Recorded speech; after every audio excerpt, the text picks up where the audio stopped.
tunggu anak 2 menit ya. Iya, Bu. Yes, Pak. Oke, tujuan palpasi sistem pernapasan. Ada yang bisa jawab? Karena nama saya Nunda Laura, soalnya tujuan palpasi sistem pernapasan. Tujuannya itu yaitu untuk mengetahui pola pernapasan atau gangguan pada pernapasan dengan pemeriksaan inspeksi, palpasi, perkusi, auskultasi, atau juga untuk mengetahui frekuensi pernapasan yang ada pada diri. Oke, baik. Tepuk tangan. Bentuk kelainan skoliosis dan kifosis.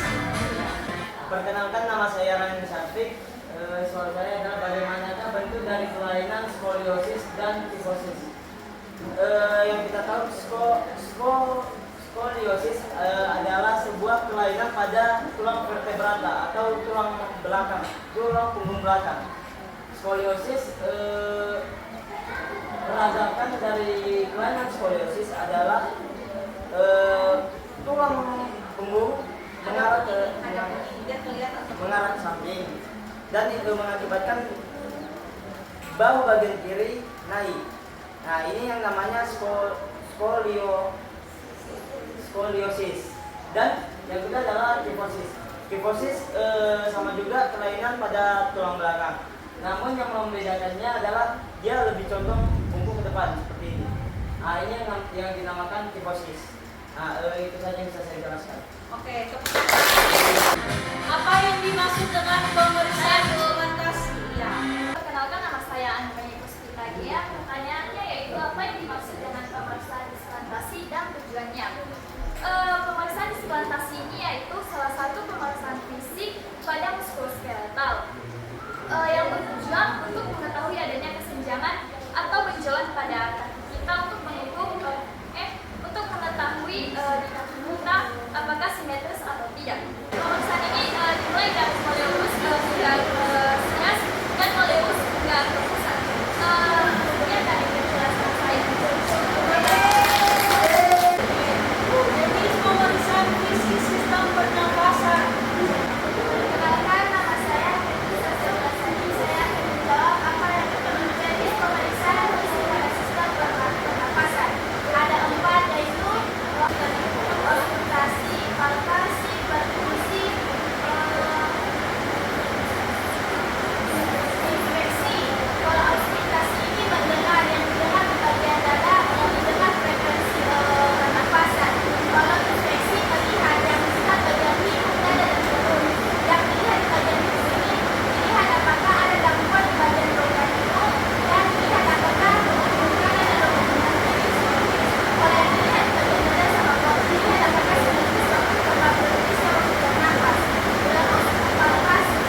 tindakan yang dilakukan untuk menilai adanya yang tidak dalam operasi.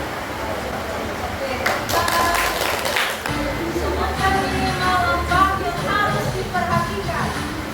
Perkenalkan, nama saya Alfiani Permana.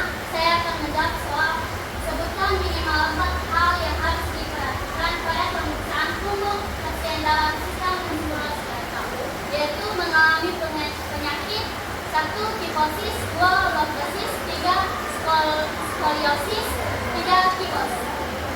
Kalau kifosis itu berbentuk punggungnya agak cenderung ke depan, semacam kayak gini.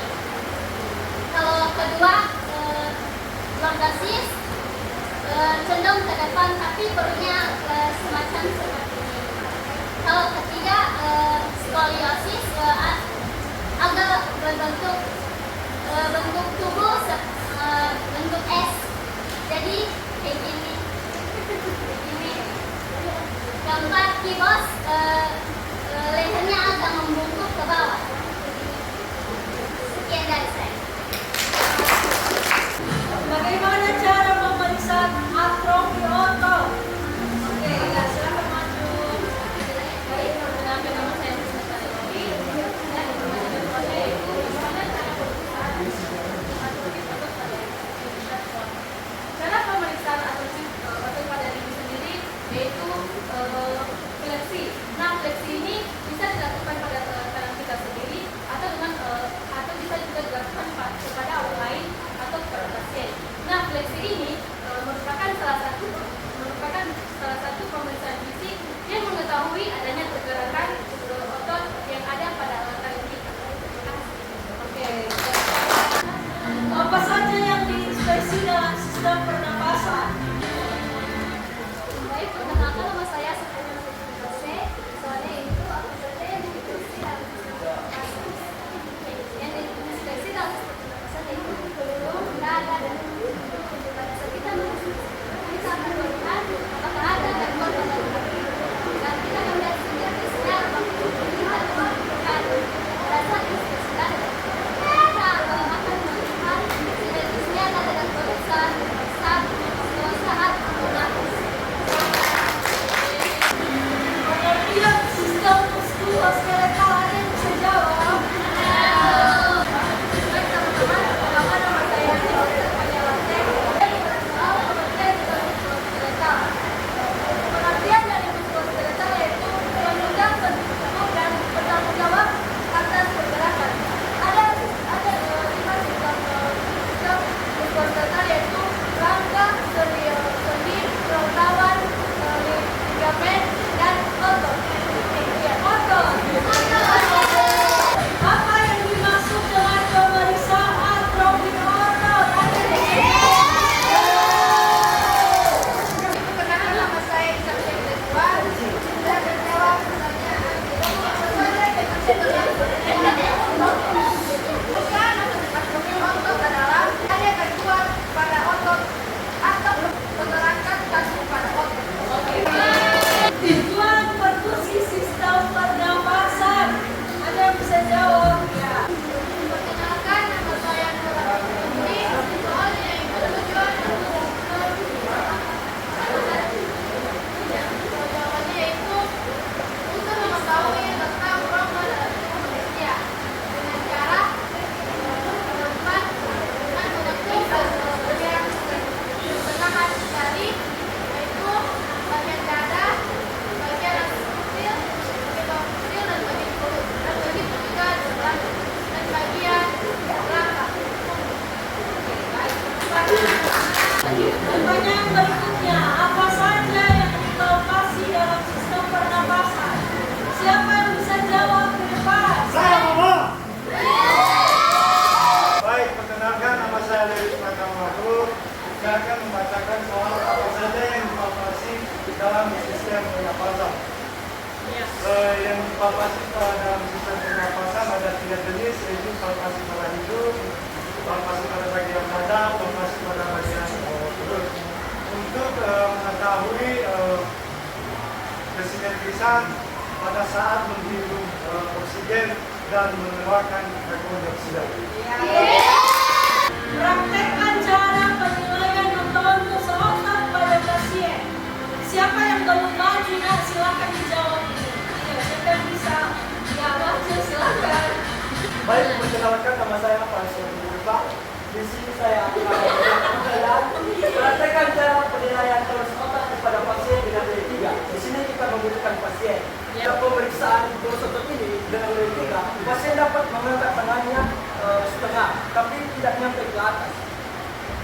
Pasien dapat mengangkatnya karena setengah tapi tidak akan bertahan lama, dia akan jatuh. Nah, sekian dari penjelasan saya tentang tools output. Praktekkan cara melakukan palpasi dalam sistem pernapasan. Ada yang bisa jawab? Saya mau Ya, silakan. pertama perkenalkan nama saya Suci Mulantuki Harisa. Saya akan membacakan soalnya itu praktekkan cara melakukan palpasi dalam sistem pernapasan. Baik, yang perlu kita ketahui yaitu apa yang dimaksud dengan palpasi. Palpasi yaitu meraba. Nah, dalam palpasi ini ada 3 bagian tubuh yang kita palpasi. Yang pertama itu bagian hidung, bagian dada, dan bagian perut. Di bagian hidung ini kita akan melakukan palpasinya dengan cara merabanya dengan tujuan apakah ada benjolan atau kanker pada bagian hidung seperti ini dengan cara merabanya. Terus yang kedua itu kita akan meraba bagian dada dan sekaligus bagian perut dengan tujuan untuk mengetahui apakah pada saat dia melakukan inspirasi dan respirasi bersamaan atau simetris. Sekian dari jawaban dari saya. Ya, baik, tepuk tangan. Apa saja jenis pemeriksaan bahu dan leher? Siapa yang bisa jawab? Perkenalkan, nama saya Bunda Jolase. Saya akan menjawab pertanyaan apa saja jenis pemeriksaan pada pemeriksaan bahu dan leher. Pemeriksaannya yaitu pemeriksaan inspeksi dan palpasi. Halo, dia. Inspeksi berguna untuk melihat apakah bahu dan lehernya seimbang atau ada benjolan di sekitar bahu dan leher tersebut. Sedangkan palpasi untuk meraba apakah ada pembengkakan dan kelainan pada leher dan bahu. Terima kasih. Baik, tepuk tangan. Apa saja yang diperlusi dalam sistem pernapasan? Aduh. Ya. Baik, nama saya Elvian Korulu dan saya akan menjawab apa saja yang difokus dalam sistem pernapasan. Yang difokus dalam pernapasan ini adalah mengetahui adanya rongga jaringan pada saat melakukan pemeriksaan. Contohnya adalah saat kita akan memeriksa dada depan dada pasien. Seperti kita menggunakan tangan kiri sama kanan. Jadi kita akan menyentuh dada pasien ke bagian atas putih sama bawah. Ini juga kita akan memeriksa di belakang tubuh atau yang dekat di dekat berapa. Sama seperti yang kita lakukan di depan ini akan menyentuh di atas putih sama di bawah. Terima kasih. Bagaimana cara melakukan palpasi yang benar? Saya Bu. Ya. Baik, perkenalkan nama saya Aira Silagea. Bagaimana cara melakukan palpasi yang benar pada pemeriksaan bahu dan leher? Nah, pada pemeriksaan bahu dan leher kita melibatkan perabaan, yakni menggunakan telapak tangan. Pada pemeriksaan bahu kita memeriksa dengan menggunakan telapak tangan, tepatnya pada tulang skapula seperti ini.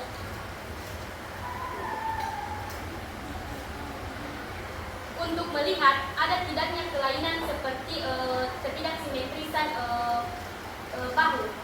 Dan pada pemeriksaan palpasi di bagian leher kita menggunakan juga telapak tangan dengan cara diletakkan pada leher dan jempol diletakkan tepatnya pada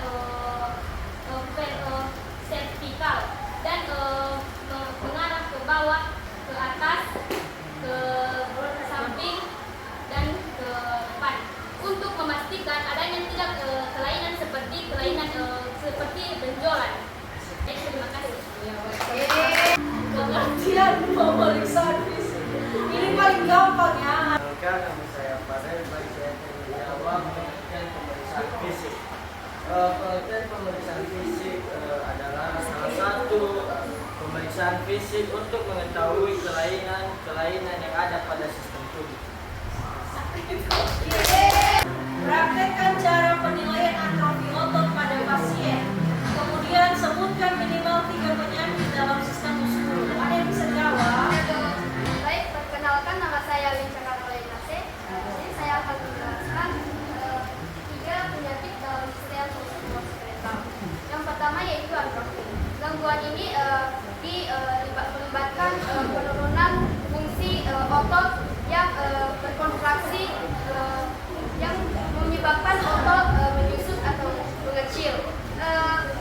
disebabkan oleh penyakit poliomielitis yang dapat mengakibatkan kerusakan besar pada manusia. Yang kedua yaitu hipertrofi. Hipertrofi ini adalah kebalikan dari atrofi, yaitu membesar dan menguatnya otot. Hal ini disebabkan karena pekerjaan otot yang berlebihan. Kemudian hernia abdominalis, yaitu gangguan pada dinding otot dinding perut yang sobek.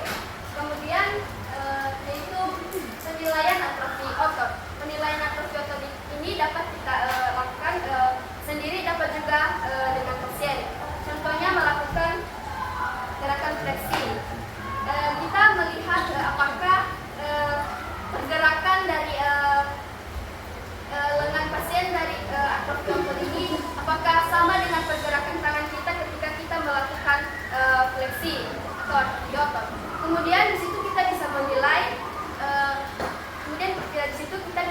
apakah normal atau tidak. Ketika pergerakan fleksi dari pasien dengan kita sama, maka itu disebut normal. Kalau tidak, maka itu disebut dengan atrofi otot. Demikian. Oke. Praktekkan cara melakukan perkusi dalam sistem pernapasan. Oke, batas-batas perkusinya. Terus ada di sini. Terus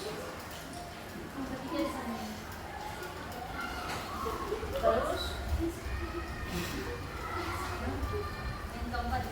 oke. Ya.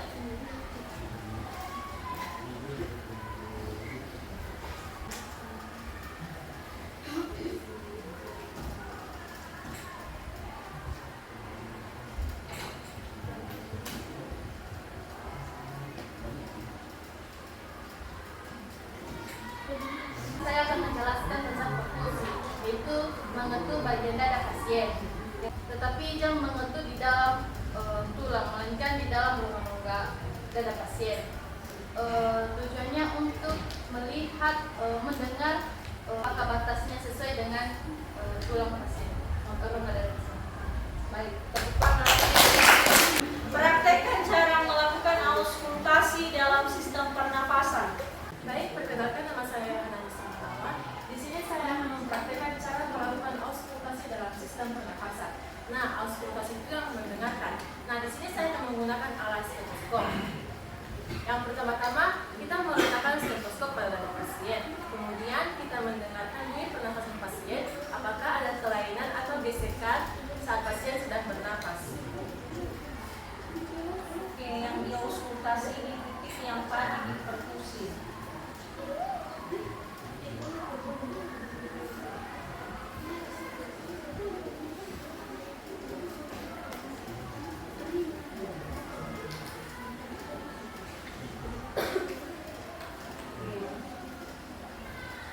Baik teman-teman, setelah saya melakukan pemeriksaan ini, di sini saya tidak menemukan kelainan atau gesekan saat pasien sedang bernapas. Baik, terima kasih. Ya, terima kasih. Gambarkan bagian tubuh yang diperkusi. Ya.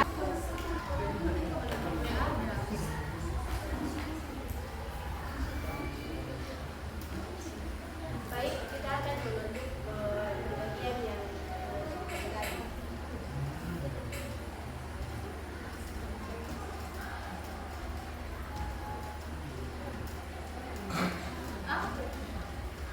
Baik, terima kasih. Sama-sama. Tujuan auskultasi sistem pernapasan. Baik, perkenalkan nama saya Nufisri Elizabeth. Tujuan auskultasi sistem pernapasan yaitu mendengarkan pola pernapasan, frekuensi pernapasan, dan bunyi pernapasan pada pasien, dan juga untuk